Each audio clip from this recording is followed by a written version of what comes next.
and gentlemen, this might not be a crucial game because we already have a winner, but it is definitely exciting. But you might already notice something very, very weird about this matchup.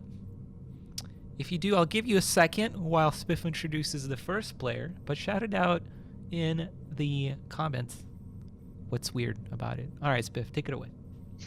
All right. Well, starting off with Team West here, spawning on the left-hand side, rather, as the blue Cybern Commander, we have Iron Commander, who has started off with an air factory. So maybe looking to get a quick scout off. Looking to follow it up with a couple of land factories after that. And Nite, what's going on with Team East? Team East is just absolutely ridiculous. I think this is the first time I see him playing this faction and this color. Yes, you guessed it. It's right. It's completely right. It is FoxTermelon spawning as the red Cybern Commander, also opening up with air. Very, very interesting stuff going on. Scouts going off. I'm confused. Yeah, I don't know how to commentate Fox as a Cybern player. I don't. I can't compute. Maybe he's just going to race straight to the nuke silo because that acts as the Cybern's TML. Yeah, I mean that's possible, but maybe he's gonna go T-Rex. Double air is gonna be TML Rex. TML Rex. TML's or Rex supported by nuke. Yeah, it's gonna be a 40-minute game. Probably, yeah. Hey, who knows? Maybe this will be an epic Cybern versus Cybern. Cybern versus Cybern on this map can get absolutely insane. And versus Cybern is a little less interesting, so maybe that's why Fox is going to go that route. But honestly, air is such a volatile thing to do that it might be over pretty quickly, especially with Fox opening up a double air factory. Yeah, and meanwhile, Iron did go on to build one of those land factories that he had planned. So he's going to be behind in air pretty soon here.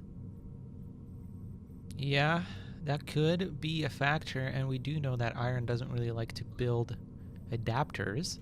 And because he opened up air, he's actually not going his normal anti-air stations. Oh, okay, just kidding. He did put one down at the top there. And the bottom. Okay, so I was completely wrong. Just kidding. Disregard.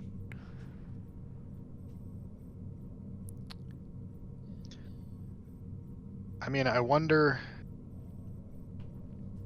if he got the radar upgrade. No, I guess he probably wouldn't be able to see that there was a second air factory there. I don't think it reaches quite that far. But I think he can guess quite. based on the number of... oof, that's a bad bombing run. He can guess based on the number of planes. I think Fox is good enough to be able to read that. Or sorry, Iron, rather.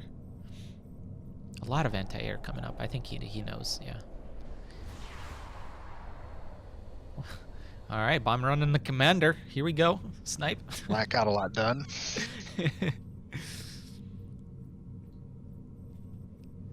I think both of these players are gonna set up at least a mid game, but probably the late game. I think they're gonna give us a show here. What do you think, Spiff? Certainly looking that way. Neither one is really in a position to make any sort of aggressive game-ending moves. They're both just building up their economies, and occasionally Fox will come in here with his planes and do a prod, but Iron's got a pretty solid iron curtain here, if you will. I think that he's on the wrong team. No, I will say that obviously Iron's style changes and evolve. Well, not style, but builds change and evolve and what's not. But usually, normally, especially when I play him, what he does is when he opens up with an air factory, he definitely puts down another land factory afterwards, and then he follows it up by a ACU push. That's what he likes to do with land, and actually attacking his ACU with stars, and it's a very deadly push, especially if you open up air firsthand. Very, very difficult to deal with. We do see both players kind of transitioning into land. Of course, Iron already had it, but FoxTermelon just plopping down his first land factory there as well. And Iron is the master of expansions, so he has the upper hand on the expansion front. Where is FoxTermelon second engineer? It's still in his main base. It returned there, I think. So, And it is sitting there idle. yeah. Steel would be ashamed. Well, it just finished building a energy generator, so, but still, yeah, not efficient. I think, yeah, Fox. Yeah, this is a megalith for Fox. Iron, unless he is planning to push, these land factories are actually going to be a detriment to him in this situation. So I'm not sure why he's built so many. Obviously, Iron loves his land factories, but in terms of getting to the mega, it's not the most efficient way. He's plopping down a couple of research generators here. FoxTermelon is a little behind, but what is going to be efficient, he isn't going to necessarily care about these. Okay, and Fox throws down a bunch of land factories as well, so... Meanwhile, Iron lost most of his air in an engagement down on the south side there. Yeah, well, he didn't have much to begin with. Only about 5 planes, I think, went down there, judging by the wrecks. Well, no, not 5. More like 7. But that's like half of his air force, I guess. But Fox definitely had the advantage with the double air factory there.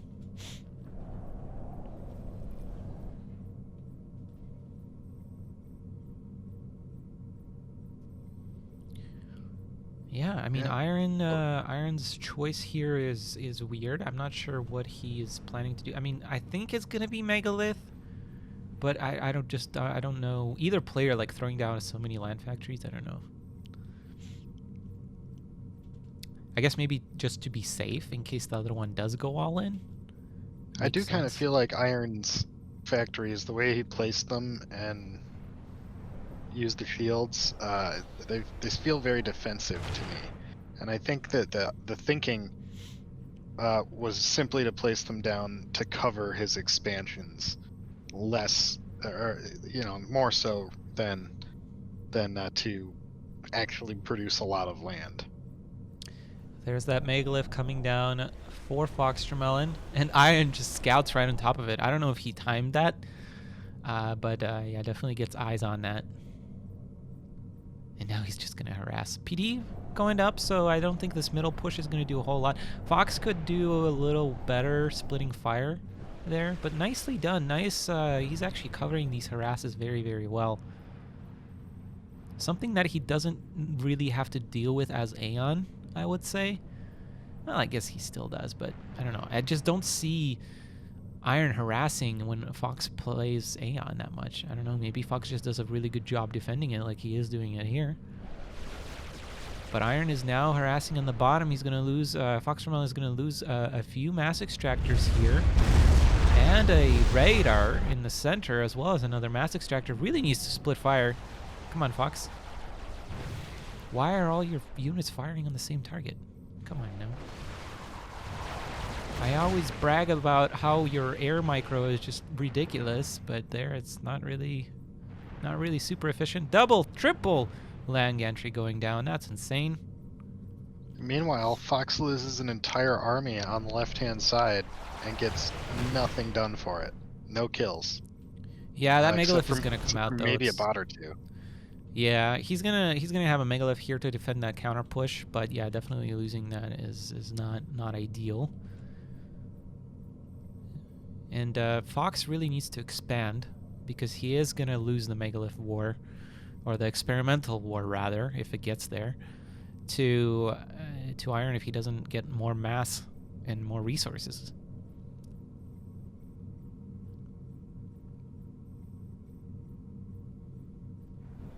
Interesting walling off too by FoxTermelon.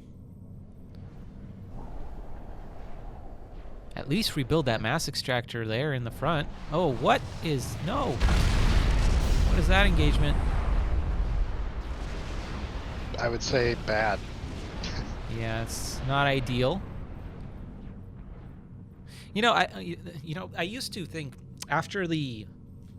Obviously, Fox is a crazy good player, but after the Summer League and the Summer Tournament, I thought Fox was untouchable.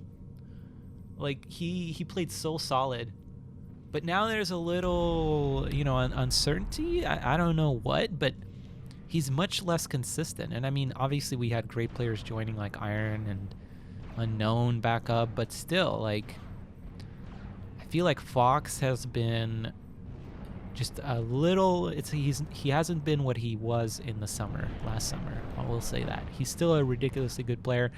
He's still pretty good, in the tournaments, but not quite enough. We'll see what happens here. Of course, he hasn't lost. I'm just saying his air micro is slipped. That's what I'm trying to say, and that's been a pretty good staple point of his game, I feel like. Third land gantry coming down for Fox. Well, that third gantry for Fox is behind Iron's, but Iron hasn't really built anything out of these two yet.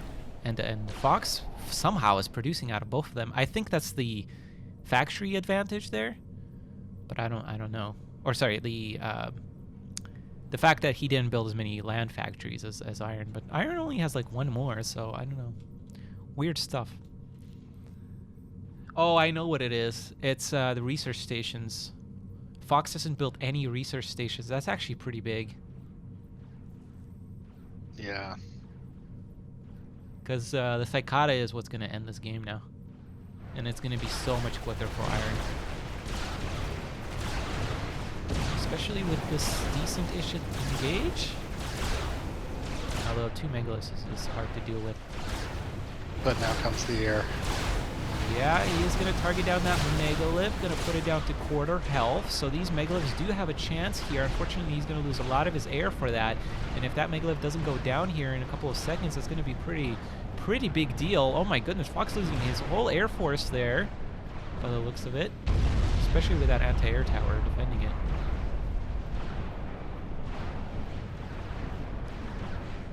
Of course, Iron spent most of his air force to do that as well. There's now 3 megaliths to Iron's 1, essentially. There's a third one reinforcing, but that 1 megalith is going to go down here pretty soon. Fox just needs to target fire right now, yesterday actually, which would have been good, to finish off that megalith. Yes, that does go down, so that's a good win for Fox. Okay, Iron might not get a chance to get to Cicada here, although he does get his second megalith. Still 2v3 though, and a 4th one coming up for Fox. Yeah. 3 are in the chamber though for Iron. He's gonna try and heal his second megalith. But yeah, this is a huge 2-to-1 is pretty hard to deal with, no matter how much healing you have.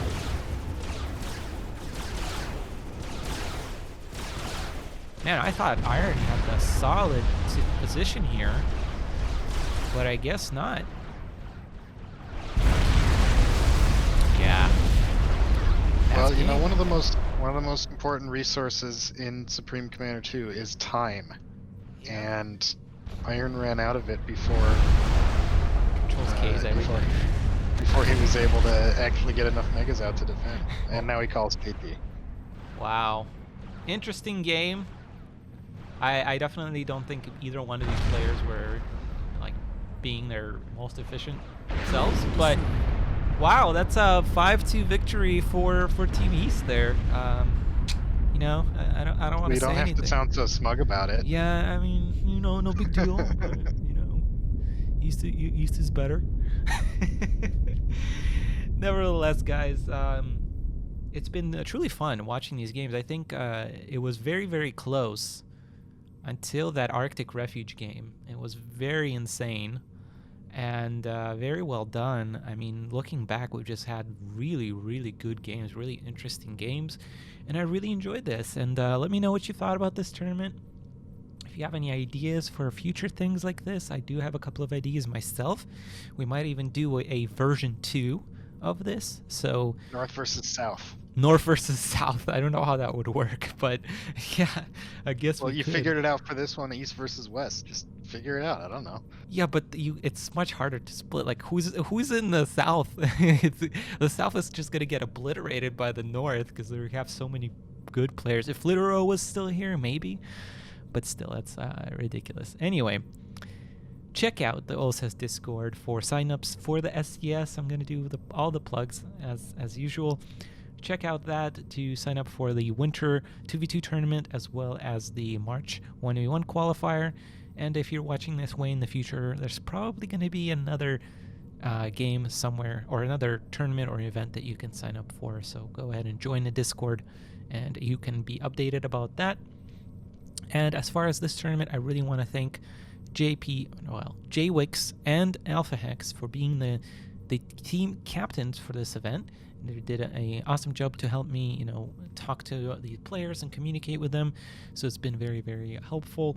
And then, as always, my boy Spiff for casting with me. Thank you very much. I always appreciate it. We have a lot of stuff coming up for Supreme Commander 2. We have obviously the 1v1 tournament in March 20th, and then we have 3 basically every single weekend in April. We're going to be streaming something. Of course, there's the 2v2 tournament April 3rd. Then there is the qualifying round for the season final of the 1v1, and then the season final on the 17th of April. So stay tuned. There's a lot of Supreme Commander 2 coming your way. Check out my YouTube. Please subscribe. And as always, thank you for watching, and thank you for the players for playing, and you guys have the great rest of your day. Thank you, and goodbye.